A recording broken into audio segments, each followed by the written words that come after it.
ఎనుముల వారి కుటుంబ పాలన అంటూ ఇటీవల కొడంగల్ నియోజకవర్గంలోని గురుకుల పాఠశాలకు వెళ్లిన తిరుపతి రెడ్డికి విద్యార్థులతో స్వాగతం చెప్పిస్తున్న అధికారులు అంటూ ముఖ్యమంత్రి సోదరుడికి అధికార మర్యాదలు, ఏ హోదాలోని వ్యక్తికి జిల్లా కలెక్టర్ స్వాగతాలు, బూట్లు లేకుండా విద్యార్థులతో ఎండలో పరేడు, పిల్లలతో బ్యాండ్ కొట్టించుకుంటూ ఎదుర్కోలు ఆలస్యంగా వెలుగులోకి సోషల్ మీడియాలో వైరల్.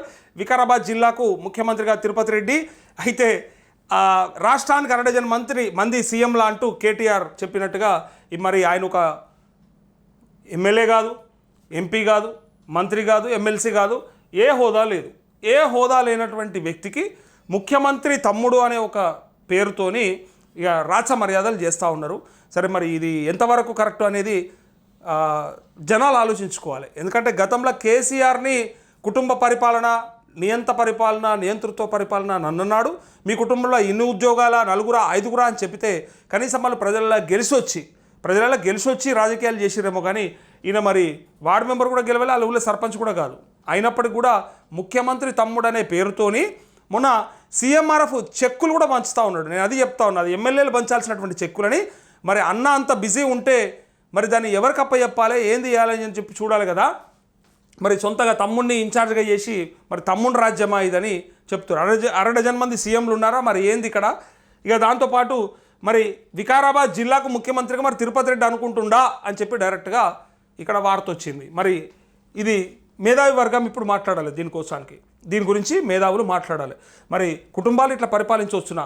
ఆనాడు ఏం చెప్పిండు యాదికుందా మీకు? ముఖ్యమంత్రి అయిన కొత్తలో వారం రోజులలో ఇచ్చినటువంటి ఒక ఇంటర్వ్యూలో, నేను నా తమ్ముళ్ళను కానీ మా కుటుంబ సభ్యులను కానీ ఇన్వాల్వ్ కానివ్వను, పైగా నేను అందరినీ కూర్చోబెట్టి చెప్పినా, ఇగో మీకు సంబంధం లేదు, ప్రభుత్వ కార్యక్రమాలలో కానీ లేదా మా పార్టీ కార్యక్రమాలలో కానీ మీరు ఇన్వాల్వ్ కావద్దు, అండ్ ఎవరి పనులు వాళ్ళు చేసుకోవచ్చు, ఏ రెఫరెన్స్లు రికమెండేషన్లు తీసుకురావద్దని చెప్పిండు రేవంత్ రెడ్డి. కానీ ఇలా క్లియర్గా వాళ్ళ తమ్ముడు ముఖ్యమంత్రి లాగా మరి అక్కడ చలాయిస్తూ ఉంటే మరి అధికారం మరి వాళ్ళ ఇంటిదా, వాళ్ళ కుటుంబానిదా, మరి ఎవరిచ్చిన అధికారం దీన్ని వాళ్ళు ఎట్లా వాడుకుంటారు అనేది క్లియర్గా కనిపిస్తూ ఉంది. ఇక్కడ మొన్న సీఎంఆర్ఎఫ్ చెక్కులు పంచేదాన్ని కూడా వార్తగా రాసిండ్రు.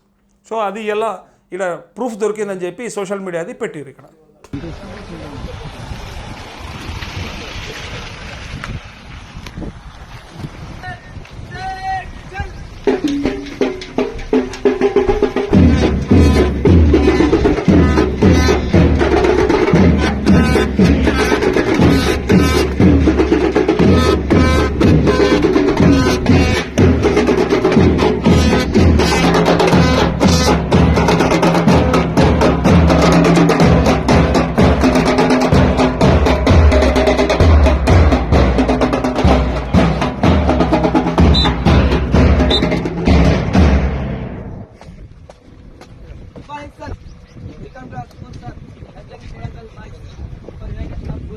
Thank you, sir.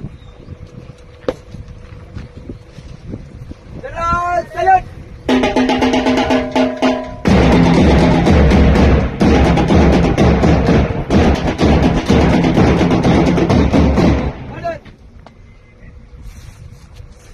Piche Mut!